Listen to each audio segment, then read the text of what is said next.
pastikan di tempat ini hanya Tuhan yang kami sembah, kami tinggikan. Dan kami mau bilang bahwa kami mengasihi Tuhan.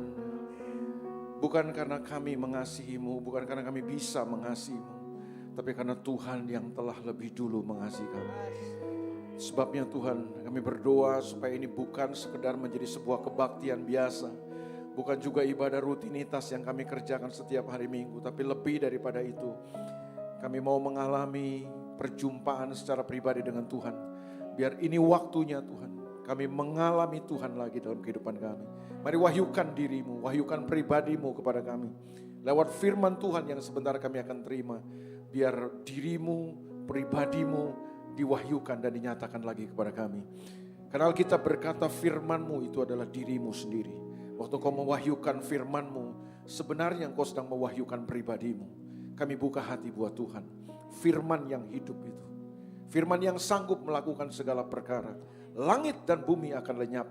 Tetapi firman Tuhan tetap tinggal kekal untuk selama-lamanya. Sembuhkan yang sakit. Kuatkan yang lemah. Hiburkan yang susah. Yang hampir menyerah kalah hari ini dapat semangat dan kekuatan baru dari Tuhan. Untuk bangkit kembali. Dan jalan lagi bersama dengan Tuhan. Untuk raih kemenangan-kemenangan dalam kehidupan. Bagimu segala pujian, hormat dan kemuliaan dari sekarang sampai selama-lamanya. Dalam nama Yesus kami berdoa dan mengucap syukur. Mari semua yang percaya sama-sama katakan amin. Amin. Haleluya. Puji Tuhan, silakan duduk Bapak Ibu Saudara. Selamat siang, shalom. Apa kabar saudara? Biasa ya. Selamat Paskah buat kita semua. Apakah ini ibadah online juga? Ada online juga, brother? Oke, ya saya juga ingin menyapa saudara-saudara yang mengikuti ibadah ini secara online. Dimanapun saudara berada, saya percaya Tuhan sanggup melawat hidup saudara semua. Ya, kita beri tepuk tangan dulu sekali lagi buat tim worship kita. Udah lama gak kesini Pak Steven. Saya kaget juga hari ini, saya lihat, wih tim worshipnya keren juga sekarang ini, dahsyat ya, luar biasa ya. Terakhir saya kesini tuh tahun lalu ya kalau gak salah ya brother ya. Tahun lalu. Atau sebelum pandemi, tahun lalu lah kayaknya ada ya, saya kesini ya. Luar biasa ya kan. Baik, dalam waktu yang terbatas ini, saya ingin membagikan kepada kita semua tentunya berkaitan dengan kita masih ada di suasana Paskah tentunya. Dan saya percaya bahwa Paskah memberikan kepada kita kemenangan. Amin. Paskah itu adalah kemenangan. Yesus menang bukan hanya atas dosa, Yesus menang bukan hanya atas maut, tapi Yesus menang atas segala sesuatu. Itu sebabnya sebenarnya atau seharusnya kita sebagai orang-orang yang telah ditebus oleh karya salib Tuhan Yesus, kita adalah orang-orang yang harusnya hidup dan berjalan dalam kemenangan. Jadi selalu saya katakan bahwa kemenangan buat anak Tuhan adalah sesuatu yang pasti. Jadi kemenangan itu pasti, kekalahan itu adalah pilihan. Maksudnya gini saudaraku, bahwa saudara dan saya orang-orang yang telah ditebus oleh darah Yesus Kristus, oleh kematian dan kebangkitannya adalah orang-orang yang gak cocok untuk hidup dalam kekalahan. Kasih tahu sampai gini, lu gak cocok kalah. Nah gitu kan ya. Kita ini gak cocok kalah, amin saudaraku. Kenapa kita gak cocok kalah? Karena memang Tuhan menyelamatkan dan menebus kita bukan untuk jadi pecundang. Tuhan telah menetapkan kita untuk menjadi pemenang, bahkan lebih daripada pemenang. Kalau saudara kalah dalam kehidupan, itu pasti karena pilihan dan keputusan saudara untuk kalah. Jadi kemenangan itu pasti, kekalahan itu adalah pilihan. Coba lihat wajah sebelahnya. Lihat aja, gak usah dikomenin, lihat aja. Ya lihat aja. Wajah menang atau wajah kalah kira-kira. Dahsyat ya. Kita adalah orang-orang menang. Amin saudara ya. Saya mau dengan apa yang saya share ini hari ini adalah saya mau gini. Saya berdoa buat saudara tentunya supaya saudara keluar dari ruangan ini. Saudara menjadi orang-orang yang menghadapi semua situasi saudara. Saudara datangi semua situasi keadaan-keadaan hidup saudara. Saudara hampiri kehidupan saudara dengan mentalitas pemenang. Sekali lagi saudara gak cocok untuk jadi orang yang kalah. Tidak pernah ada situasi sesulit dan seburuk apapun yang bisa mengalahkan kita sebenarnya. Karena kemenangan Tuhan sudah jamin dan berikan buat kita. Kemenangan kita bukan kemenangan yang akan. Kemenangan kita adalah kemenangan yang sudah. Katakan dulu sama-sama. Kemenangan yang sudah. Bukan akan. Apa bedanya sudah dan akan? Nah ini memang kesulitan untuk kebaktian-kebaktian siang kayak begini saudara kan. Saudara udah makan siang? Oh saudara harusnya lebih cerdas dari saya belum. Ya kan? Dari tempatnya Pak Yani Pak tadi langsung sini Pak. Saudara harusnya udah lebih siap lah dari saya kan. Oke, apa bedanya akan dan sudah? Akan itu ya nanti kan belum kan. Kalau sudah itu ya sudah terjadi. Nah itu sebabnya saya katakan tadi. Kemenangan di dalam Yesus itu sesuatu yang pasti. Kalau saudara kalah, itu adalah pilihan dan keputusan saudara. Hari ini bangkitlah, hadapi semua hidup saudara, hadapi semua situasi apapun itu. Saudara sedang ditinggal pacar, diputusin pacar, saudara menghadapi masalah dengan orang tua, saudara menghadapi masalah dalam pekerjaan, dalam hubungan-hubungan saudara, saudara tidak cocok untuk kalah. Saudara ditetapkan untuk jadi pemenang, bahkan lebih daripada pemenang. Udah itu aja Pak Stephen yang saya mau bagikan. Pulanglah dengan damai sejahtera. Jadilah pemenang dalam kehidupan. Amin. More than conqueror. Saudara ini lebih daripada penakluk, lebih daripada pemenang. Udah itu yang saya mau bagikan. Bisa pulang dengan damai sejahtera? Setelah ketemu dengan banyak orang Kristen yang percaya bahwa Yesus telah mati buat hidupnya, bangkit buat hidupnya. Tapi mereka hidup dalam kekalahan. Mereka kalah dalam rumah tangga, mereka kalah dalam situasi, mereka kalah dengan keadaan, mereka kalah dengan pencobaan, mereka kalah dengan godaan-godaan yang ada. Hari ini saudaraku, hiduplah sebagai pemenang, bahkan lebih dari pemenang. Satu ayat yang saya mau bagikan kepada saudara, supaya saudara bisa pulang lebih damai sejahtera lagi saudara. Ini yang saya mau bahas kepada saudara. Tentu kalau sudah bertobat udah lama tentu ayat ini saudara hafal. Ya, ini saudara nggak usah buka Alkitab pasti tahu lah. Tapi kalau bertobatnya baru kemarin ya perlu buka Alkitab saudara. Roma pasal yang ke-8 ayat yang ke-37 tentu bukan ayat yang asing buat kita. Roma 8 ayat yang ke-37 firman Tuhan bilang gini. Yuk karena cuma satu ayat kita baca dengan suara yang tajam, aktual dan terpercaya. Roma 8 ayat 37. Tetapi dalam semuanya itu, katakan sama-sama dalam semuanya itu. Dalam semua apa Pak? Dalam semua itu apa itu maksudnya dalam semuanya itu? Nah, kalau saudara baca ayat-ayat sebelumnya dari ayat 37 tentu kita nggak punya waktu kan untuk membacanya semua. Saya cuma mengambil satu ayat aja di sini tapi harusnya sudah membaca seluruh pasal 8 ini. Bahkan kalau sudah mempelajari surat Roma, saudara akan mengerti bahwa Rasul Paulus yang menulis surat Roma ini kan ditujukan kepada jemaat Tuhan atau orang-orang Kristen, orang-orang percaya yang ada di kota Roma. Yang waktu itu sedang mengalami tekanan-tekanan secara teologis. Bukan hanya secara teologis, mereka juga mengalami tekanan-tekanan dan penderitaan aniaya secara fisik. Secara kehidupan. Kalau saudara membaca sejarah gereja tentu saudara tahu. Pada zaman itu ada seorang kaisar yang memerintah kekaisaran Romawi. Dan waktu itu kekaisaran Romawi sudah menguasai dunia. Nah ada seorang kaisar yang sangat terkenal. Namanya Kaisar Nero. Pernah dengar gak nama itu? Nero. Pernah dengar nama itu?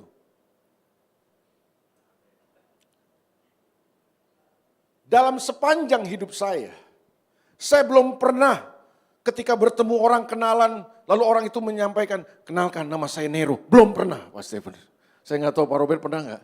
Kenalan sama seorang yang dia kasih tahu namanya Nero. Dulu waktu saya kecil, di Tanjung Priuk saya tinggal, itu kita punya tetangga. Kami punya tetangga Marga Panggabean. Punya anjing peliharaan namanya Nero. Yang saya ingat jadi Nero itu nama anjing dulu. Saya nggak tahu kalau dia itu ternyata nama Kaisar Nero itu. Nama seorang penguasa. Tapi saya tahunya cuma nama anjing. Dan saya selama hidup belum pernah ketemu orang yang namanya Nero. Banyak saya ketemu orang yang kasih nama Nero itu kepada peliharaannya. Loh, saya kemudian berpikir, ada apa ini? Oh ya ternyata saya pelajari, ternyata memang ini kaisar bukan sembarang kaisar nih. Ini kalau gila masih bagus. Saya pikir ini bukan gila, dia stegi, setengah gila. Karena yang bahaya itu bukan orang gila, setengah gila itu lebih bahaya dari segila. Nah, Kaisar Nero ini seorang kaisar yang setengah gila. Saudara bisa bayangkan, dia bisa bantai keluarganya. Keluarganya dibantai Pak, hanya karena dia takut. Dia merasa terancam aja, keluarganya bisa merebut tahtanya, dia bantai keluarganya. Keluarganya aja dia bisa bantai, apalagi orang lain Pak. Dan kalau sudah mempelajari sejarah gereja, sudah ngerti bahwa dia punya ambisi yang sangat luar biasa untuk membangun kota Roma yang baru. Dan caranya gimana? Dia hancurkan kota yang ramah dengan cara apa? Dia punya ide yang sangat gila menurut saya. Dia mendiskreditkan orang Kristen dengan cara dia melatih pasukan-pasukan khusus. Dilatih Pak, cara berjalannya, cara penampilannya, berpakaiannya itu mirip orang Kristen, gerak-geriknya. Lalu mereka kemudian membakar rumah-rumah orang Roma. Kemudian setelah mereka membuat huru-hara, kerusuhan, kekacauan itu, mereka lari ke perkampungan Kristen. Sehingga yang terjadi adalah orang Kristen dituduh, orang Kristen didiskreditkan sebagai pembuat keonaran dan kerusuhan di kota Roma. Itu sebabnya warga kota Roma marah banget dengan orang Kristen. Mereka benci orang Kristen, mereka tangkap, mereka tekan, mereka ancam, mereka aniaya. Dan sekaligus Kaisar Nero mendapat alasan untuk menganiaya kekristenan. Bahkan kalau sudah baca sejarahnya itu ngeri Pak. Dia bantai orang-orang Kristen, suruh dia tangkapin, diadu dengan binatang buas, bukan diadu dengan binatang buas. Dia membuat penerangan jalan di kota Roma di malam hari itu dengan cara apa? Dia bakar orang Kristen hidup-hidup di setiap perempatan jalan untuk menerangi kota Roma di malam itu. Ngeri Pak. Dan jemaat Tuhan ini sedang menghadapi situasi yang kayak gitu. Jadi mereka sedang menghadapi satu situasi keadaan yang tidak menyenangkan buat mereka sebenarnya. Mereka sedang tertekan, mereka sedang tertindas, mereka sedang teraniaya, mereka menderita, mereka nggak nyaman waktu itu saudaraku. Tapi Paulus datang dengan suratnya untuk memberi kekuatan, memberi keyakinan kepada mereka.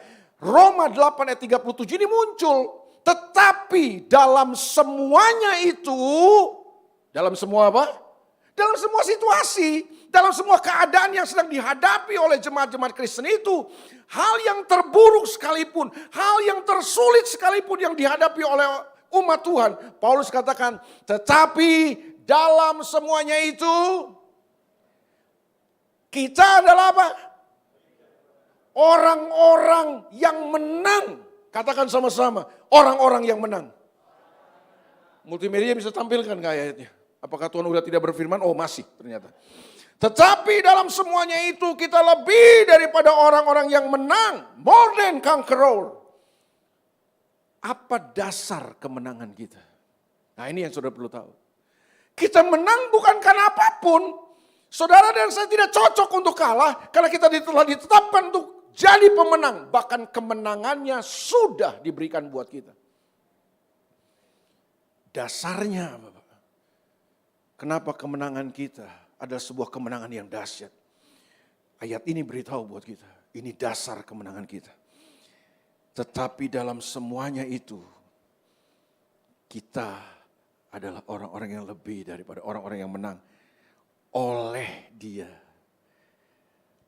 Oleh dia yang telah mengasihi kita. Tidak ada dasar dan alasan untuk saudara dan saya menang dalam kehidupan. Satu-satunya dasar yang paling kuat bahwa saudara dan saya akan tampil jadi pemenang dalam kehidupan ini adalah bahwa Tuhan tidak pernah berhenti mengasihi kita. Tuhan adalah Tuhan yang selalu always dan tidak pernah never untuk mengasihi kita. Apa dasar kemenangan saudara? Makanya Paulus cuma mau kasih tahu sama jemaat begini. Hei jemaat Tuhan.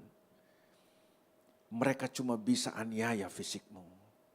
Tapi mereka gak akan pernah bisa mengalahkan iman kita. Situasi yang paling sulit sekalipun tidak akan pernah bisa mengalahkan kita. Karena kita adalah orang-orang yang menang oleh Dia yang telah mengasihi kita. Apa yang membuat kita bisa menang menghadapi semua situasi kita. Bahkan yang terburuk sekalipun. Yang tersulit sekalipun. Apa sih? Ternyata ini jawabannya. Yang bisa membuat kita menang menghadapi semua situasi kita. Karena kita yakin. Kita punya kesadaran. Kita punya keyakinan. Kita membangun sebuah kepercayaan dalam diri kita. Bahwa Tuhan adalah Tuhan yang tidak pernah berhenti mengasihi kita. Tahukah saudara? Terbanyak kita kalah dalam kehidupan adalah. Karena kita mulai berhenti untuk meyakini. Bahwa Tuhan mengasihi kita. Terbanyak kita kalah karena kita hidup dengan tipu daya iblis. Kita hidup dalam dusta, kita hidup dalam intimidasi, kita hidup dalam tekanan-tekanan, dengan tuduhan-tuduhan yang kerajaan kegelapan hembuskan kepada kita. Itu terbanyak kita kalah di situ. Jadi waktu semua situasi kita jadi sulit, pacar kita meninggalkan kita, rumah tangga kita mungkin morat-marit, kita pekerjaan kita ambiar semua, kita kehilangan semuanya. Lalu kita mulai meragukan Tuhan mengasihi saya apa enggak, kan gitu kan. Terbanyak kita kalah di situ. Bukan masalah saudara sebenarnya yang terlalu besar. Tapi masalahnya adalah gini, waktu saya menghadapi masalah saudara, saudara tidak datangi masalah saudara dengan sebuah keyakinan dan kesadaran bahwa Tuhan ada dan mengasihi saudara. Kita pikir katanya Tuhan sayang saya, pendeta bilang Tuhan mengasihi saya, mana buktinya Pak? Saya tersakiti hari ini, saya diperlakukan tidak adil. Saya mengalami ini Pak, saya terpuruk, saya kehilangan semuanya. Katanya Tuhan mengasihi saya. Mana buktinya Pak? Disitulah kita kehilangan kekuatan. Dan iblis datang dengan satu jurus hancurkan kehidupan kita. Satu kali teman saya berkhotbah. Seorang hamba Tuhan berkhotbah di KKR Anak Muda. Di Jawa Tengah, di kota Semarang. Dia khotbah tentang kasih Tuhan. Baru 15 menit dia khotbah, saudaraku. Tiba-tiba Roh Kudus bicara dengan kuat dalam hatinya. Hentikan khotbahmu dan mulai altar call, kata sekarang. Wah, hamba Tuhan kan baru 15 menit Tuhan. Jemaat gak ngerti nanti. Gimana caranya saya altar call. Khotbah baru pendahuluan ini, baru baca ayat doang. Nanti jemaat gak ngerti. Dia lanjutkan khotbahnya. Kadang pendeta lebih pintar dari Tuhan kan. Ya kadang kita begitu kan, merasa lebih pintar dari kok. Tunggu dulu Tuhan, saya tambah 15 menit lagi, baru saya altar call. Tapi waktu dia teruskan khotbahnya, Roh Kudus tambah lebih kuat, lebih kencang di dalam ini. Hentikan khotbahmu dan mulai altar call sekarang ini. Akhirnya dia tunduk, dia takluk. Oke, kalau Tuhan mau saya hentikan khotbah saya akan altar call. Tapi sudah tahu waktu dia hentikan khotbahnya, dia altar call, dia tutup mata Pak Stephen. Kenapa dia tutup mata? Dia takut gak ada yang maju Pak, karena baru 15 menit khotbah kan. Orang ngerti apa baru 15 menit khotbah udah di altar call kan. Dia takut gak ada yang maju kan, gengsi Pak. Makanya dia tutup mata, saudara-saudara, kalau engkau itu orang maju ke depan gitu. Sambil tutup mata, dia takut buka mata. Karena takut gak ada yang maju Pak. Tapi waktu dia buka mata, dia kaget Pak. Itu anak muda yang hadir, sebagian besar maju ke depan, tersungkur di depan. Mereka hancur hati, saudaraku. Yang tersisa cuma panitia, Pak. Memang biasa dalam acara-acara gitu panitia yang susah dilawat, Tuhan tuh panitia, Pak. Karena panitia kan merasa gue yang punya acara nih, lu yang mesti dilawat lu, bukan gua kan gitu. Biasanya panitia, sindrom panitia kan gitu kan. Panitia yang sibuk-sibuk gak dilawat Tuhan, cuma capek doang. Tapi di sini enggak, kalau di sini semua sampai yang di belakang dilawat Tuhan. Amin. Ini kan saya ceritakan di Jawa Tengah. Ya kan, bukan di BSD kan. Jadi saudaraku dia kaget begitu dia buka mata, wah semua maju. Nah ada seorang anak waktu dia doakan ada seorang anak cewek pemudi gitu. Nangis sejadi-jadinya, wah dia pikir dilawat Tuhan kan. Nah itu hati-hati tuh, nangis belum tentu dilawat Tuhan. Dia nangis, wah ini biasa naluri pendeta, naluri hamba Tuhan, wah ini dilawat Tuhan. Langsung dia doakan dong, dia samperin dia hampir kan. Dia hampir, Jesus love you, Jesus love you. Biar anak muda biasa kan Inggris-Inggris dikit lah. Kan jaksel kayak anak-anak jaksel gitu kan sedikit Inggris sedikit gitu kan. Ya biasa kan gitu kan ya. Supaya gak kelihatan ketinggalan zaman pendeta kan. Jesus love you, Jesus kan kalau Yesus mengasihimu kan kurang asik kayaknya kan. Jesus love you, Jesus love you. Ketika dia bilang gitu tumpang tangan Jesus. Kan dia ngeliat anak ini kan nangis. Wow, Jesus love you, Jesus love you. No way, ditepis tangannya. Anak perempuan ini bilang, no way. Wah teman saya kaget Pak. Loh, wah nih jangan-jangan mungkin gak ngerti nih bahasanya kan. Mungkin gak ngerti bahasa Inggris ya kan. Ditepis. Teman saya deketin lagi. Jesus mengasihimu, Jesus pakai Indonesia. Yesus mengasihimu, Yesus mengasihimu. Ditepis lagi, no way. Wah teman saya bilang, wah berarti ini bukan masalah bahasa nih. Ini masalah dia nggak mau didoain. Ya udah kalau dia nggak mau. Teman saya berpikir, oh udahlah nggak mau didoain, saya doain yang lain. Begitu dia mulai doakan yang lain. Roh Kudus bicara dan gerakan dia, balik ke anak itu. Balik. Dia kan, tadi saya udah doain Tuhan, dia nggak mau, no way. 2 kali. Tapi Roh Kudus bicara, balik ke anak itu, balik. Dia balik. Dia mau doain, takut ditepis lagi kan, Noe. Terus dia colek aja nih anak. Dek, berdiri. Anak ini tetap nangis, berdiri. Keluar. Disuruh keluar, Pak. Digiring sama dia keluar. Sampai di luar, dia suruh panitia yang lain untuk melayani. Di luar dia tanya, selama saya jadi hamba Tuhan, belum ada orang yang nolak saya untuk saya doakan. Baru kamu. Kenapa kamu bilang no way saya doakan tadi? Waktu teman saya ngomong gini, dia langsung ngomong gini, dia nangis. Dia bilang gini, Tuhan jahat. Teman saya lebih tambah gak ngerti lagi nih, apa maksudnya Tuhan jahat? Dia bilang gini, tadi Bapak bilang, Yesus mengasihi saya. Kalau Yesus mengasihi, kalau Tuhan benar mengasihi saya, kenapa saya harus alami hal ini? Kenapa hidup saya kayak begini, Pak? Lalu kemudian anak perempuan ini menceritakan kisah hidupnya. Dia ternyata adalah anak sulung dari 3 bersaudara perempuan semua, Pak. Papanya ini, saudaraku, tinggalkan mamanya dan mereka. Pergi dengan wanita lain. Mamanya harus banting tulang hidupi mereka. Lalu singkat cerita beberapa tahun kemudian papanya ini pulang. Wah, mamanya pikir sama mereka, ini pikir papanya tobat, Pak. Waduh, mereka mulai senang. Tapi ternyata papanya ini bukan tobat, Pak. Udah habis duit ternyata papanya balik ini.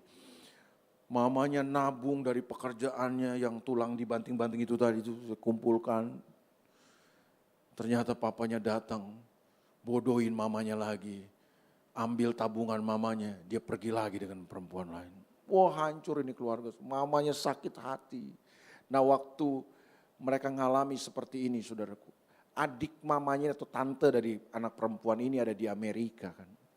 Tahu apa yang terjadi dalam kehidupan rumah tangga kakaknya ini. Tantenya ini berinisiatif. Bawa anakmu yang pertama ini ke Amerika. Biar dia sekolah di sana, aku yang biayai. Katanya. Jadi berangkatlah anak ini, Pak, ke Amerika. Sekolah di sana. Dan disitulah awal kehancuran hidupnya. Perempuan ini, anak perempuan ini terluka. Anak perempuan ini kepahitan dengan papanya. Dia berangkat dengan hati yang luka ke Amerika. Dan pergaulan di sana begitu bebas. Jatuhlah anak ini terjerumus dalam pergaulan bebas. Makanya dia bilang gini, Pak, waktu Bapak pendeta bilang Tuhan mengasihi saya. Mana buktinya, Pak? Kalau Tuhan mengasihi hidup saya sudah hancur, Pak. Hidup saya ini najis. Saya udah gak tahu dengan seberapa ratus laki-laki saya tidur katanya. Wah, teman saya kaget. Dia bilang hidup saya sudah najis, Pak. Hidup saya sudah hancur. Sebagai seorang perempuan saya udah gak ada harganya lagi, Pak. Kalau benar Tuhan mengasihi saya, kenapa saya begini? Wah, teman saya baru mengerti ini masalah. Terus dia bilang gini, tahu gak kamu? Dengan 1000 pun laki-laki engkau tidur, Tuhan tetap mengasihi kamu. Dia nangis disuruh. Teman saya layani anak ini suruh. Dan dia bertobat terima Yesus sebagai Tuhan dan Juru Selamat. Saya cuma mau beritahu sama saudara bahwa begini, apa yang iblis lakukan buat kita. Kan ada 2 pekerjaan iblis yang paling besar dalam kehidupan kita. Yang pertama adalah dia menipu kita.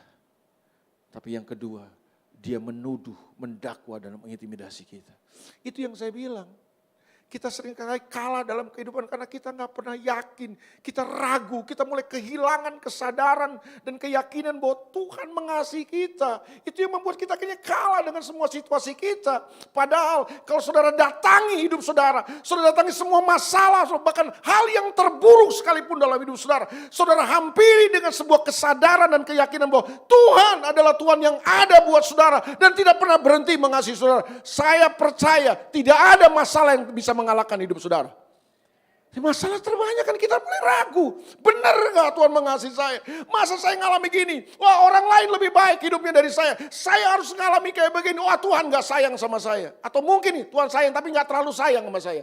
Disitulah kita menerima hembusan kebohongan daripada kerajaan kegelapan. Dan satu jurus kemudian dia hancurkan kehidupan kita. Hari ini saya cuma mau beritahu begini. Kemenangan kita itu terletak pada kesadaran dan keyakinan bahwa Tuhan mengasihi hidup kita. Kapan saudara berhenti dengan keyakinan itu?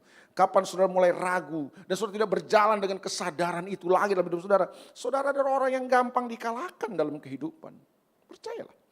Saudara ragukan kasih Tuhan dalam hidup saudara. Saudara mulai meragukan, Tuhan sayang gak sama saya? Itu yang membuat akhirnya gini, ada sebuah aliran yang terputus dari anugerah Tuhan. Sehingga yang terjadi lagi, kita kehilangan pegangan, kita kehilangan kekuatan. Dan disitulah iblis datang dengan satu pukulan. Kita kandas, kita habis, kita terlibas dalam kehidupan kita.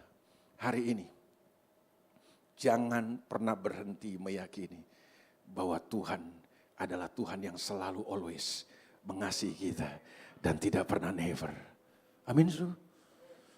Saudara tahu kenapa gereja mula-mula kekristenan di Kisah Rasul, kekristenan awal-awal di Kisah Rasul, itu bisa mempertontonkan sebuah cara hidup yang mengagumkan. Mereka dianiaya. Mereka ditekan karena iman mereka kepada Yesus. Jangan saudara pikir mereka menghadapi situasi yang enak. Enggak. Mereka dimusuhi, mereka dibenci karena iman mereka. Tapi Alkitab bilang gini, mereka disukai oleh semua orang. Mereka bisa mengatasi semua situasi mereka. Mereka bantai habis kemiskinan. Mereka saling membagi satu dengan yang lain. Wah, luar biasa banget saudaraku. Salah satunya saya temukan, nanti saudara bisa baca itu dalam Kisah Rasul pasal 2. Saudara menemukan di sana bahwa gini, apa gaya hidup atau cara hidup jemaat mula-mula. Saya pernah baca itu Kisah Rasul pasal 2 ayat 41 sampai 47. Nanti saudara baca. Salah satu cara hidup dan kebiasaan mereka adalah mereka selalu memecahkan roti, Pak. Kata selalu memecahkan roti. Hampir sering, hampir setiap hari mereka perjamuan kudus, Pak. Kita ini sebulan sekali kan.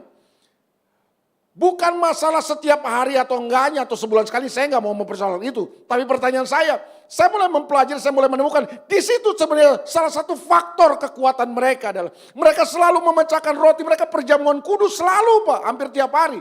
Loh, kalau begitu kita juga perjamuan kudus tiap hari. Yang saya nggak menyarankan itu, tapi yang saya mau beritahu begini, mereka memecahkan roti perjamuan kudus itu kan bukan sekedar ritual. Kesalahan gereja masa kini adalah kita telah menjadikan perjamuan kudus hanya sebuah seremonial, ritual. Kita kehilangan makna, bahkan terbanyak gitu. Perjamuan kudus cuma kita jadikan sarana untuk kita sembuh, ngalami mujizat. Padahal esensi daripada perjamuan kudus kan bukan sekedar ngalami mujizat dong. Kurang amin gitu. Saudara perjamuan kudus gak sih? Perjamuan kudus kan? Sebulan sekali, terus Pak Stephen atau siapa yang pimpin pasti kan ngomong gini, angkat roti di tangan kanan saudara. Betul kan gitu kan? Terus dengarkan firman Tuhan. Sebab apa yang telah kuteruskan kepadamu, telah kuterima dari Tuhan Yesus. Bahwa Tuhan Yesus pada malam waktu ia diserahkan, mengambil roti, setelah itu ia mengucap syukur atasnya. Ia memecah-mecahkannya dan berkata, inilah tubuhku yang diserahkan bagi kamu. Perbuatlah ini. Setiap kali kamu memakannya, menjadi peringatan akan aku. Sama, cawan juga begitu, cawan anggur. Setiap kali kamu minum cawan ini, kamu mengingat sebagai peringatan akan Tuhan. Saya nggak mau terjebak kepada ritualnya. Tapi salah satu faktor kekuatan dan gereja mula-mula bisa menang mengatasi semua situasi mereka adalah karena mereka tidak pernah berhenti membangun sebuah keyakinan dan kesadaran bahwa Tuhan telah mengasihi mereka lewat karya di salib.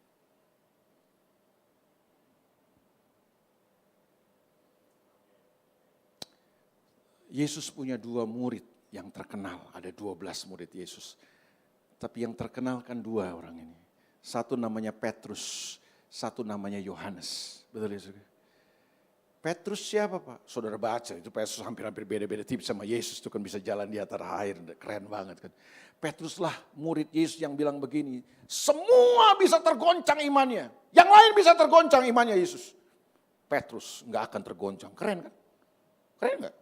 Keren. Waktu Yesus berkata, sebentar lagi aku akan masuk Yerusalem, aku akan ditangkap, aku akan disiksa, aku akan dibunuh. Dan aku akan bangkit pada hari kiamat. Wah, Petrus langsung maju. Nggak bisa, guru. Ini kalau bahasa sekarang nih.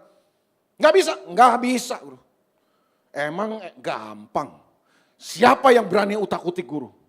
Langkai dulu mayat Petrus. Kan keren nih. Kira-kira kalau saudara punya sahabat murid kayak begini, kira-kira ring 1 ini ajudan nih. Ajudan nih, benar gak? Oh iya, benar ya Pak Stefan ya. Kalau ada model gini, ini kelasnya beda, ya kan? Beda. Kalau Yudas kan cuma duit mulu kan gitu kan. Petrus beda Pak. Tapi saudara tahu, waktu Yesus ditangkap, Petrus coba menyelinap. Dan ketika dia ketahuan oleh beberapa orang di situ. Kayaknya Anda ini temannya orang yang sedang ditangkap digebukin itu ya. Kayaknya kamu bagian dia ya. Alkitab bilang, Petrus, kalau saudara baca dalam Alkitab bahasa Indonesia cuma menyangkal, ya biasa aja sih. Tapi kalau dalam bahasa aslinya, waduh ngeri suruh. Itu Petrus sampai sumpah-sumpah. Sumpah nih kalau Petrus orang Jakarta nih, sumpah mati sambar geledek gue berani, gue gak kenal. Gitu loh. Padahal orang Yahudi itu gak boleh nyumpah-nyumpah loh, gak boleh sembarang sumpah. Wah itu haram hukumnya buat mereka. Tapi Petrus berani begitu tuh. Demi Tuhan, sumpah mati sambar geledek, gue gak kenal sama dia. 3 kali Pak dia ngomong gitu. Saya ya, ini kalau saya jadi Yesus ya. Antara Yudas sama Petrus, menurut saya mah beratan Petrus kesalahannya. Yudas itu cuma jual informasi Pak. Karena pikirannya duit terus kan. Dia kan cuma jual informasi. Di mana Yesus terakhir ngumpul sama murid-muridnya. Dan yang mana Yesus supaya jangan salah nangkep. Ini kan ada 13 orang nih. Termasuk Yudas kan 13 sama Yesus kan. Ini supaya jangan salah nangkep. Dulu kan belum ada penerangan yang kayak begini. Sekarang lampu listrik begitu kan. Supaya jangan salah nangkep dari 13 ini mana yang Yesus. Nah kodenya Yudas cium ya kan. Yang gua cium nah itu Yesus tuh. Ya kan gitu kan. Dia tuh cuma menjual informasi itu sebenarnya saudaraku. Petrus Pak, waduh 3,5 tahun jalan bareng, tidur bareng, makan bareng, kemana-mana bareng. Maaf kata nih kalau dia masuk angin kira-kira yang ngolesin minyak kayu putih siapa kalau dulu ada ya misalnya minyak kayu putih. Yesus pasti, udah pasti, betul gak? Yesus, udah gak ada yang lain. Tapi dengan sumpah serapah, Petrus menyangkal Yesus. Waktu beradu tatapan mereka Pak. Yes, nangis Petrus. Lari Petrus Pak. Dia nangis. Kembali Pak dia. Udah gak ada Yesus-Yesusan lagi dah. Gak ada pelayanan-pelayanan lagi. Gak ada Kristen-Kristen lagi. Oh, belum Kristen ya waktu itu. Pokoknya gak pakai yang begitu-begitu lagi dah. Gue balik aja nangkap ikan lagi. Gue kehidupan lama lagi deh. Tapi pas Yesus bangkit Pak. Yesus sengaja ketemu dengan dia. Di tempat di mana pertama kali Yesus ketemu Petrus. Suasananya dibikin sama Yesus. Sama seperti Yesus. Pas Petrus nyangkal Yesus. Ada bara api Pak. Ada kayu bakar. Ada api unggun. Yesus buat setting. Suasananya. Face to face. One on one. Yesus langsung ketemu Petrus. Yesus nanyanya apa? Yesus nanya apa? Oh belum pernah baca saudara. Itu di Yohanes pasal 21 itu ada saudara. Nah kalau kita jadi Yesus kira-kira kalau kita nih Pak Robert jadi Yesus nih. Untung Yesus bukan kita kan. Tapi seandainya kalau kita jadi Yesus nih. Ngadepin orang kayak Petrus begini nih. Kira-kira gimana? Ketemu nih.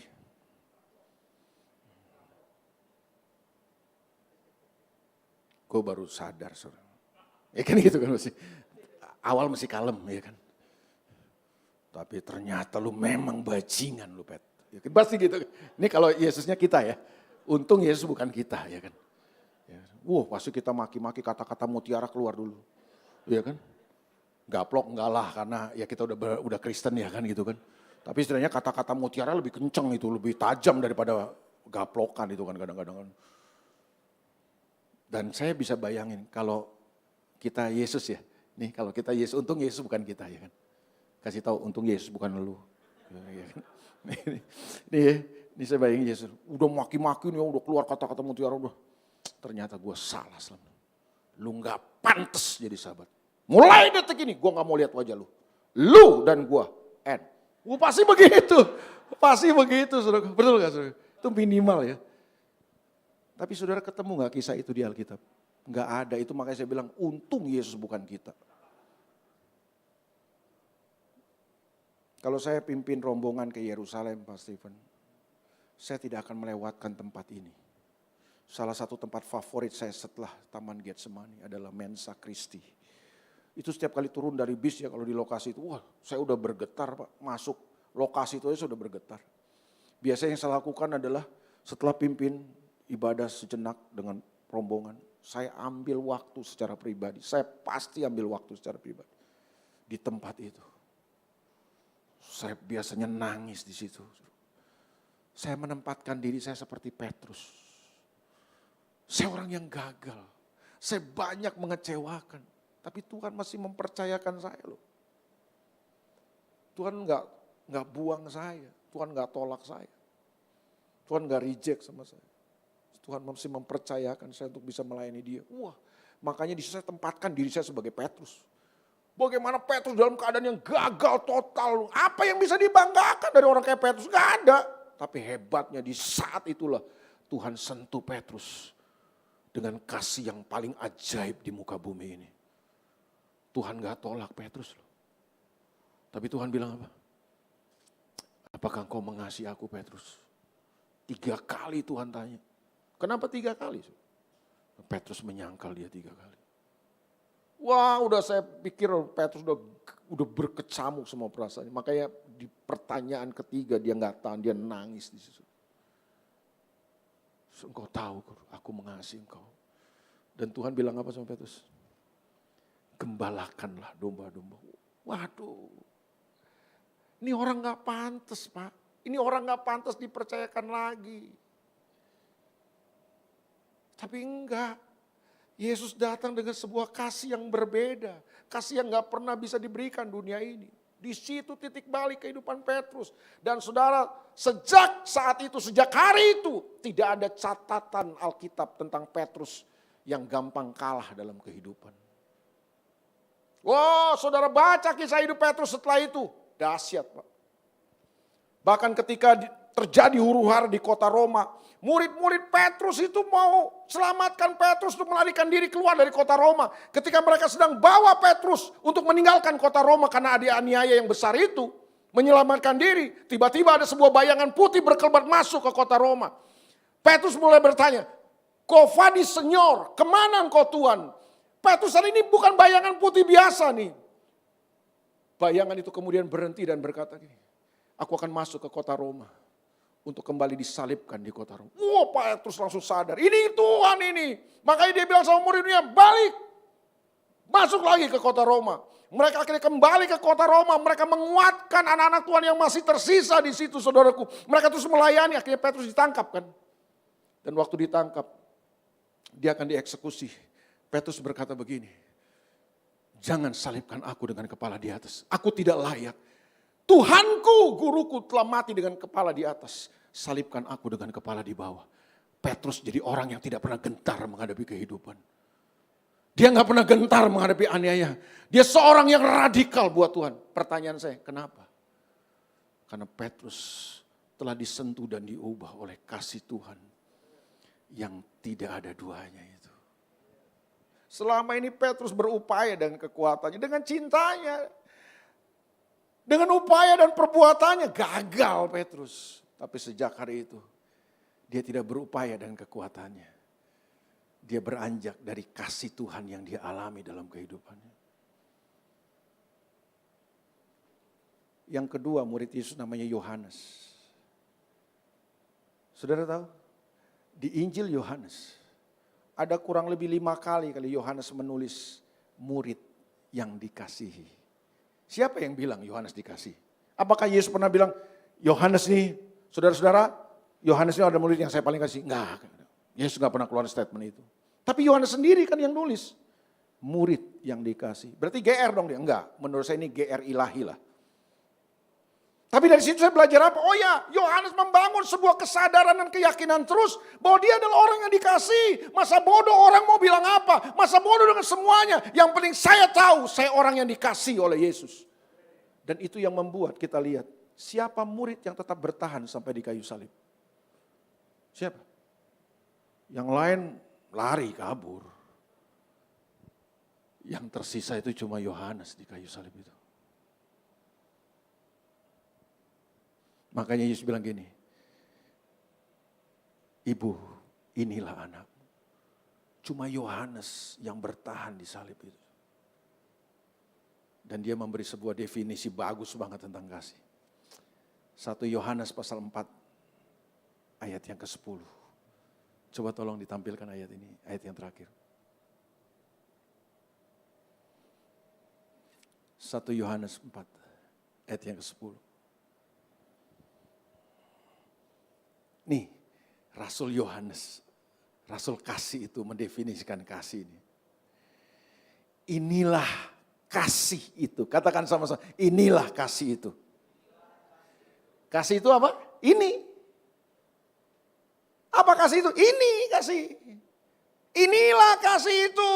Bukan kita yang telah mengasihi Allah, tetapi Allah yang telah mengasihi kita dan yang telah mengutus anaknya sebagai pendamaian bagi dosa-dosa kita. Kasih itu bukan saudara yang mengasihi Tuhan, tapi Tuhan yang telah mengasihi saudara. Kalau kekristenanmu dimulai dengan kasihmu, bakalan mentok kita, bakal fail. Tapi kalau kekristenan kita dimulai dengan kasih Tuhan yang telah mengasihi kita, itulah dasar kemenangan kita. Waktu saudara berjalan dalam kehidupan dengan kesadaran dan keyakinan ini terus menerus dalam kehidupan saudara, saya percaya tidak ada situasi yang bisa mengalahkan saudara. Saya bertobat umur 17 tahun setengah ketika saya ada di bangku sekolah SMA. Dari kecil saya lahir dari keluarga Kristen, tapi saya terhilang setelah sekolah minggu, saya terhilang. Saya ada di lapangan sepak bola Pak setiap hari Minggu. Dulu kebaktian di gereja saya yang dulu yang lama itu jam 4 sore. Setiap jam 4 sore itu kan jam bagus main sepak bola. Saya sudah ada di lapangan, saya gak pernah ada di gereja. Pak. Saya Kristen.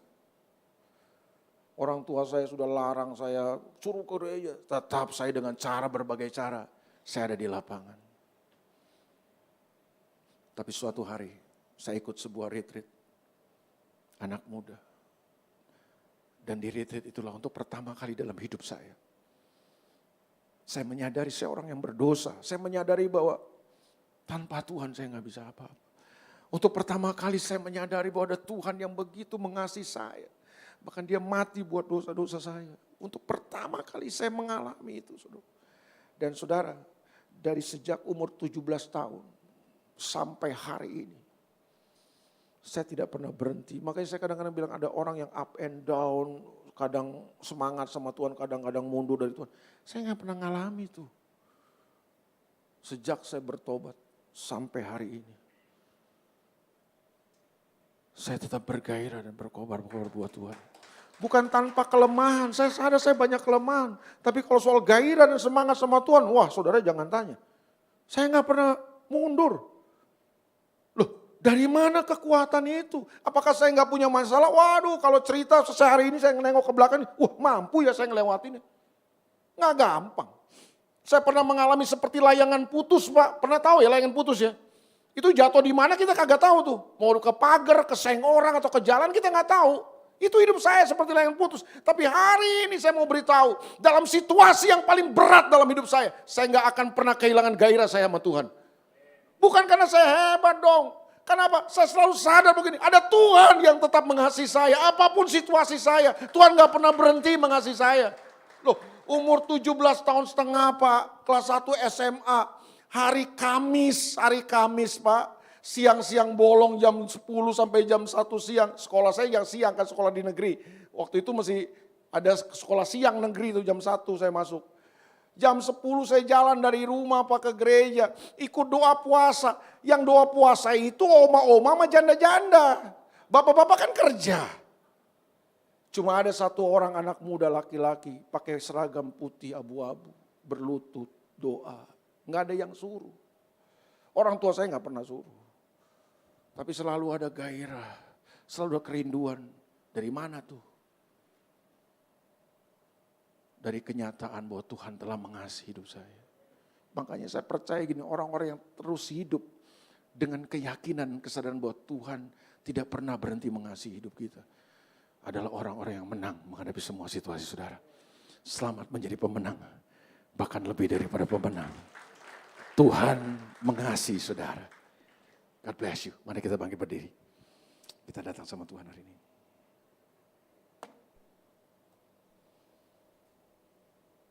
Iblis mau tipu kita. Dan dia membuskan sebuah kebohongan dalam diri kita bahwa Tuhan gak mengasihi saudara lagi. Hari ini apapun situasi saudara, percayalah. Dia Tuhan yang tetap mengasihi kita.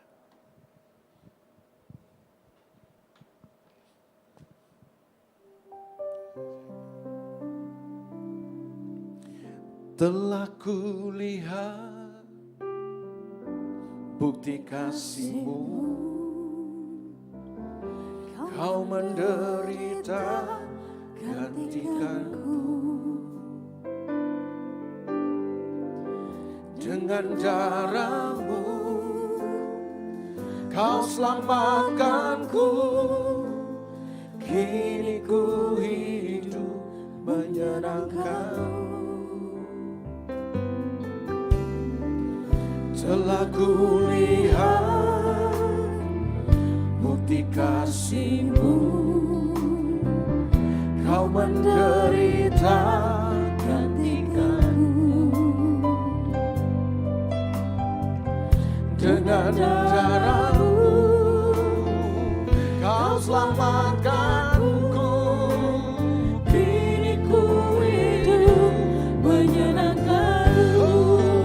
Terlalu besar, terlalu besar kasih-Mu Bapa, pengorbanan yang Kau berikan bagiku. Terlalu mahal darah-Mu Yesus, tercurah untuk menebus hidupku.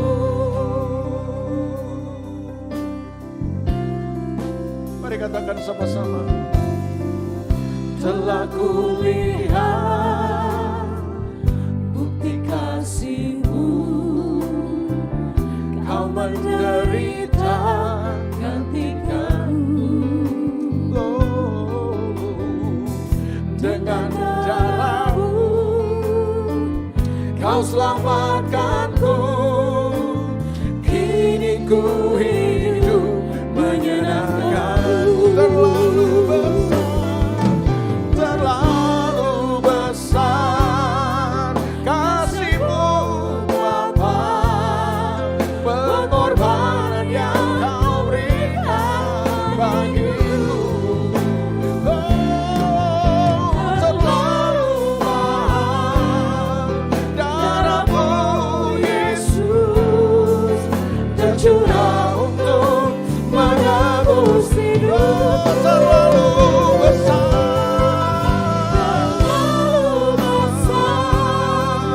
kasih-Mu Bapa, pengorbanan yang Kau berikan bagiku.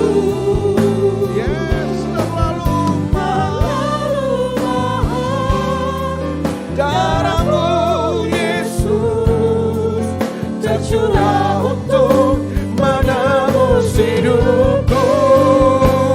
Mari sekali lagi katakan, angkat hatimu sama Tuhan.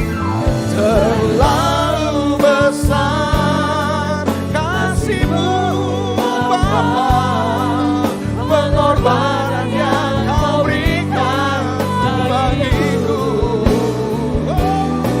Terlalu mahal darah-Mu Yesus, tercurah untuk menebus hidupku. Tercurah